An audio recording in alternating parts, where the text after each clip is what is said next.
कहानी की शुरुआत में हम अलीकस और बेन को देखते हैं जो कि एयरपोर्ट पर अपनी फ्लाइट का इंतजार कर रहे थे।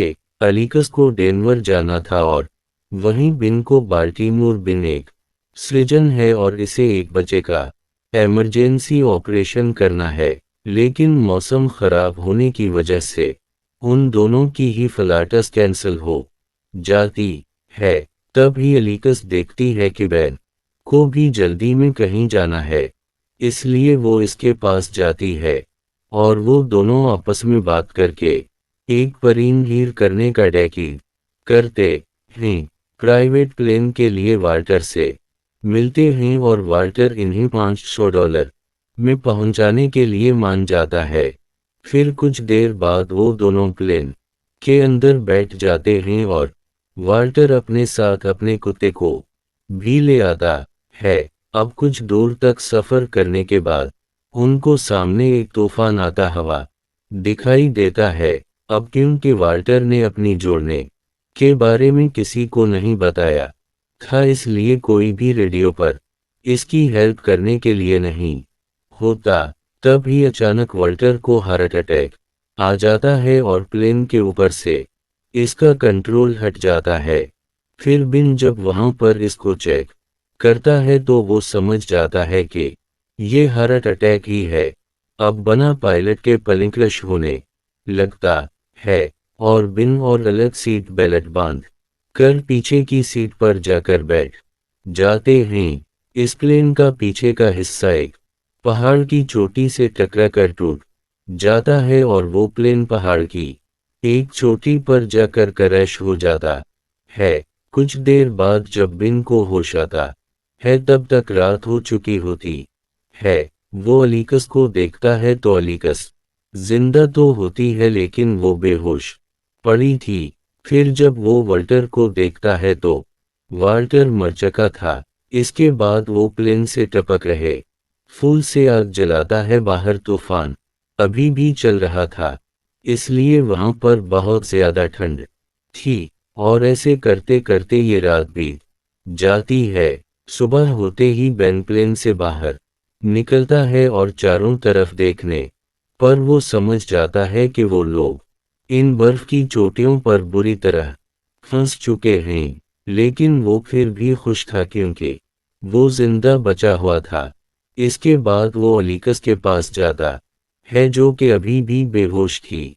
वो इसके जख्म को साफ करके इसके कपड़े चुंगे कर देता है।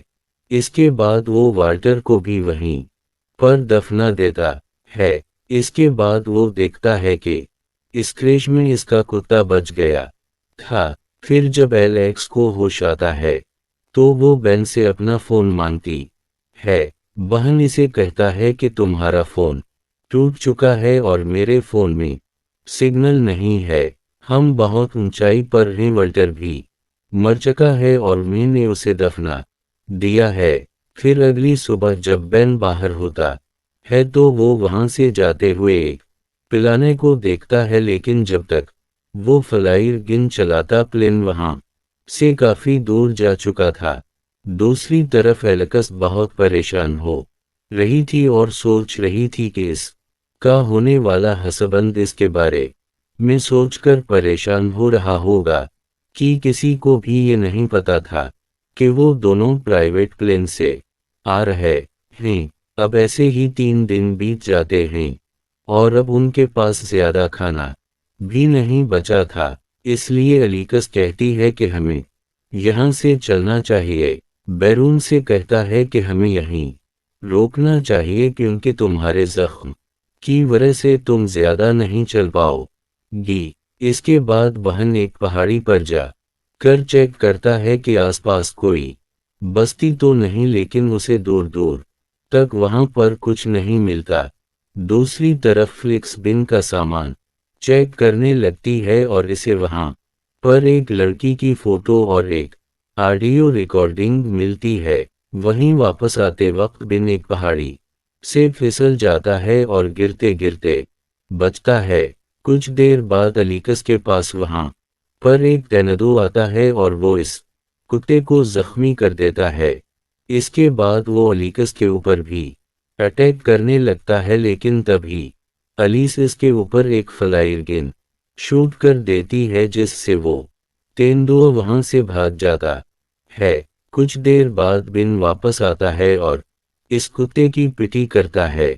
फिर जब वो बाहर निकलता है तो वो देखता है कि वो तेंदुआ वहां पर मरा पड़ा था। अब इन लोगों के खाने का इंतजाम तो हो चुका था, लेकिन उन लोगों को जल्दी से जल्दी यहाँ से बाहर था। तभी अलीकस कहती हैं कि हमें नीचे जाना चाहिए, हो सकता है कि हमें वहां पर सिग्नल मिल जाए। लेकिन बेन कहता है कि हमें यहीं रोकना चाहिए, क्योंकि क्रैश हुए प्लेन को देखकर कोई भी हमें ढूंढ लेगा। अब इस बात को लेकर उन दोनों में बहस हो जाती है। वहीं पर रोकना चाहता था, लेकिन अलीकस यहाँ पर नहीं रोकना चाहती थी।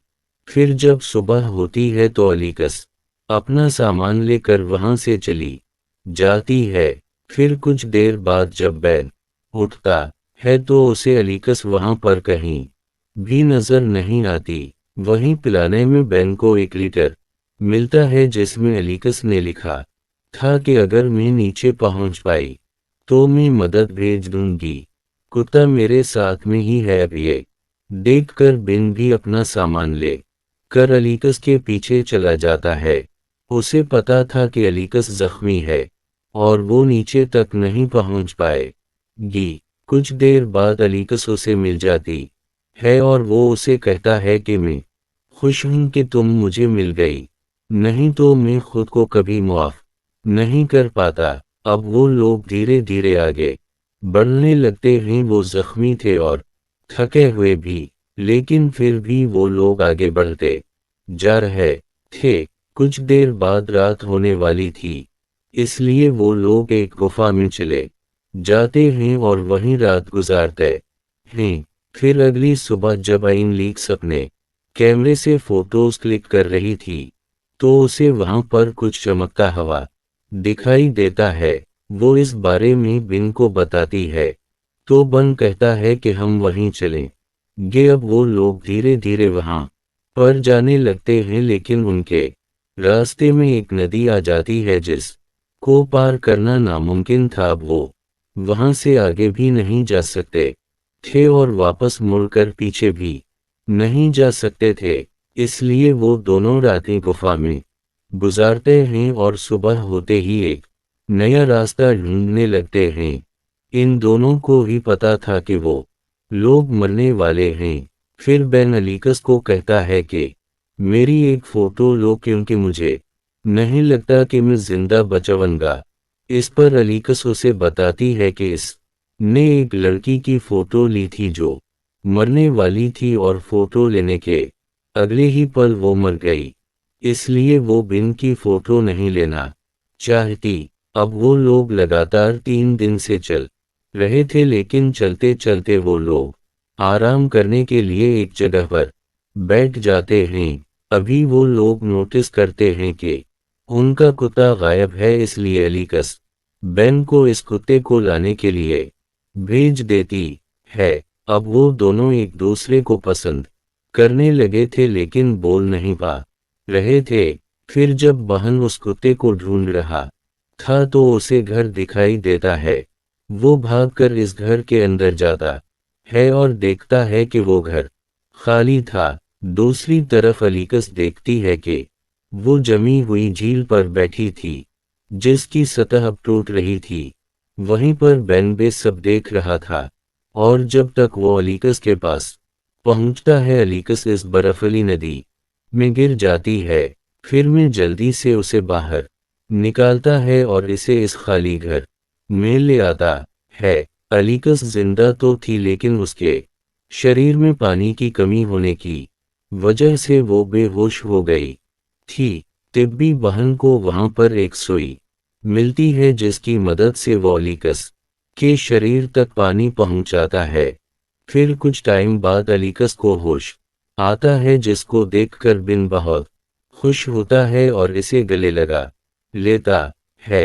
अब इन दोनों को ही ये एहसास हो चुका था कि वो लोग एक दूसरे से प्यार करने लगे हैं क्योंकि बहन ने जो अलीकस के लिए किया था वो शायद ही कोई किसी के लिए कर पाता है। वो चाहता तो उसे छोड़कर भी जा सकता था लेकिन उसने उसकी मदद की और इसकी जान बचाई।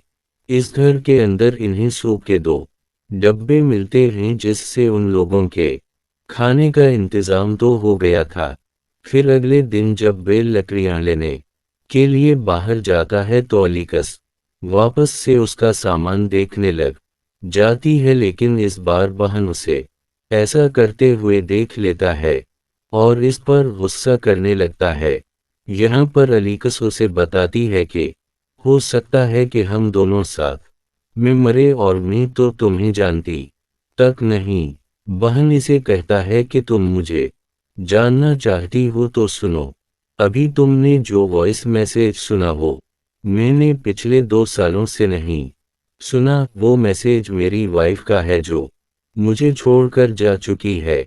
अब ये बोलकर वो वहां से जाने लगता है लेकिन तभी अलीकस उसे रोक लेती है और गले लगा लेती है जिसके बाद वो दोनों वहीं पर इंटीमाते हो जाते हैं। फिर अगली सुबह अलीकस बेन से कहती है कि तुम्हें नीचे जाकर मदद लानी चाहिए क्योंकि अगर मैं भी तुम्हारे साथ जाऊंगी तो हम लोग ज्यादा नहीं चल पाएंगे। लेकिन बहन उसे मना कर देता है और कहता है कि मैं तुम्हें अकेला छोड़कर नहीं जा सकता लेकिन अलीकस के फोर्स करने पर बेन मान जाता है। फिर अगली सुबह बेन अलीकस को अकेला छोड़कर मदद लाने के लिए निकल पड़ता है लेकिन कुछ ही दूर जाने पर बेन का मन नहीं मानता और वो उसे अकेला छोड़कर नहीं जाना चाहता था इसलिए वो वापस आता है और इसे लेकर निकल पड़ता है। कुछ दूर चलने के बाद है कि अब मैं और नहीं चल सकती इसलिए बेन लकड़ी का एक स्ट्रेचर बनाता है और अलीकस को खींचकर ले जाने लगता है लेकिन इससे वो लोग बहुत ज्यादा थक जाते हैं इसलिए वो दोनों एक जगह पर आराम करते करते एक सो जाते हैं। तभी वो कुत्ता कर बिन को जगाता है और फिर बेन वहां पर देखता है कि कुछ ही दूरी पर एक लकड़ी का कारखाना है। ये देखकर बिन बहुत खुश होता है और वो अलीकस को जगाता है लेकिन अब इन लोगों के शरीर में बिल्कुल भी ताकत नहीं बची थी इसलिए वो लोग चल नहीं पाते लेकिन इन्हें कैसे भी करके वहां पर पहुंचना ही था। तभी अलीकस बेन से कुछ कहने लगती है लेकिन बिन समझ जाता है कि वो इससे क्या कहना चाहती है इसलिए वो उसे कहता है कि तुम चिंता मत करो ये राज राजी रहेगा। वो देखते हैं कि उनका कुत्ता गायब है तो बहन उसे ढूंढने लगता है लेकिन तभी इसका पर एक बार ट्रिप में फंस जाता है। वहीं पर अलीकस इसका पैर निकालने की बहुत कोशिश करती है लेकिन वो नाकामयाब रहती है। बहन इसे कहता है कि तुम जल्दी से जाओ और किसी को मदद के लिए बुलाओ। फिर अलीकस किसी तरह कारखाने की तरफ निकल जाती है और वो वहां पर वर्कर्स से मदद मांगती है। फिर जब बेन को होश आता है तो वो एक अस्पताल में था। वो उठकर अलीकस के पास जाता है और वो उसे कहती है कि अगर मैं आज जिंदा हूं तो सिर्फ तुम्हारी वजह से। वो दोनों बातें कर ही रहे थे कि तभी वहां पर अलीकस का होने वाला हसबंद मार्क आता है और बेन को अलीकस की मदद करने के लिए थैंक यू बोलता है। अब वो दोनों ही समझ चुके थे कि अब उनके अलग होने का समय आ चुका है। फिर कुछ दिन बीत जाते हैं और बेन वापस अपनी बसे हो जाता है और वहीं अलीकस भी मार्क के साथ रहने लग जाती है लेकिन अभी भी वो दोनों एक दूसरे को बहुत मिस कर रहे थे और चाहकर भी एक दूसरे को भला नहीं पा रहे थे। अलेक्स बीन को कॉल करती है लेकिन वो नहीं उठाता। फिर एक दिन अलीकस कुछ फोटो बिन को भेजती है जो उसने तब खींची थी जब वो दोनों साथ में थे। अब बहन को ये फोटो देखकर अलीकस की याद आने लगती है और वो इसे फोन करके मिलने के लिए बुलाता है। अलविदा ने कैफे में मिलते हैं जहां पर एलिस को पता चलता है कि बिन अब ऑपरेशन नहीं कर सकता क्योंकि ठंड की वजह से उसकी उंगलियां बचे से काम नहीं करती। और वहीं एलिस ने भी अभी तक शादी नहीं करी। वो बेन को बताती है कि मार्क एक बहुत अच्छा आदमी है लेकिन मैं इस से शादी नहीं कर सकती। वो कहती है कि इस पहाड़ पर मुझे तुमसे प्यार हो गया था। मैंने खुद को बहुत रोका लेकिन मैं नहीं रोक पाई। इसके बाद वो दोनों एक दूसरे को गले लगाकर वहां से जाने लगते हैं पर कुछ ही दूर जाने पर इन्हें एहसास होता है कि वो दो ने एक दूसरे के बना नहीं रह पाई गे। वो दोनों दौड़कर एक दूसरे के पास आते हैं और गले लग जाते हैं और दोस्तों उसी के साथ ही ये कहानी यहीं ख़त्म हो जाती है।